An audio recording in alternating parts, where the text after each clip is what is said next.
అండి అందరూ ఎలాగున్నారు? సో ఇవాళ కోడిపుట్టు ఉండేనమాట. అదే మొన్నసారి వీడియో వేసినది కోడిపుట్టు ఉల్లిపాయలు కోయలేమండి బాబా అని చెప్పి.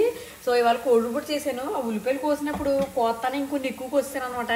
సో మా గోదావరి వాళ్ళకి ఇంకో రెసిపీ చూపెడదాం అనుకున్నాను ఇవాళ. ఇంకో మీకు కనబడుతుందండి, కనబడుతుంది కదా.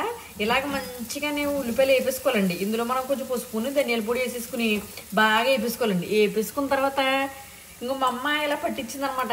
అక్కడ ఏంటంటే చింతకూర దొరుకుతుంది కదా మనకి. ఇక్కడ చింతకూర నాకు దొరకదని చెప్పేసి చింతకూర ఇలా డ్రై పౌడర్ అనమాట. ఇది డ్రై చేసి మన కోసం ఎండబెట్టి పంపించేసింది. అంటే వచ్చేప్పుడు తెచ్చుకున్నానులే.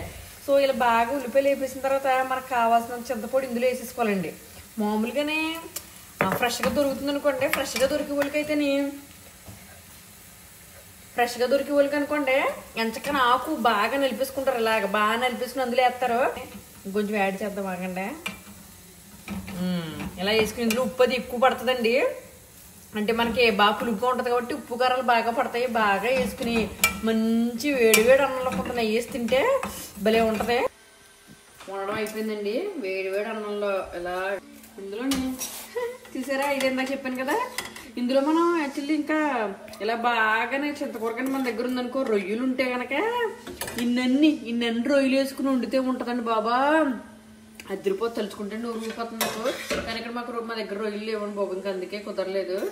సో కొంచెం కోడి పట్టి అమ్మా నాకు కావాలి కంగారు పడుకు. Okay,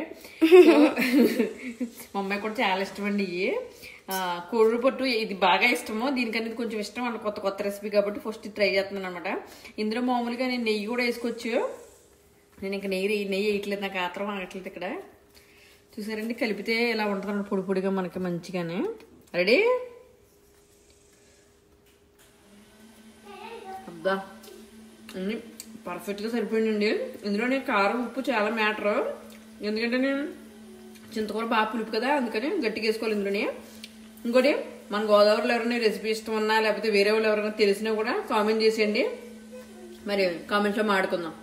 bye bye.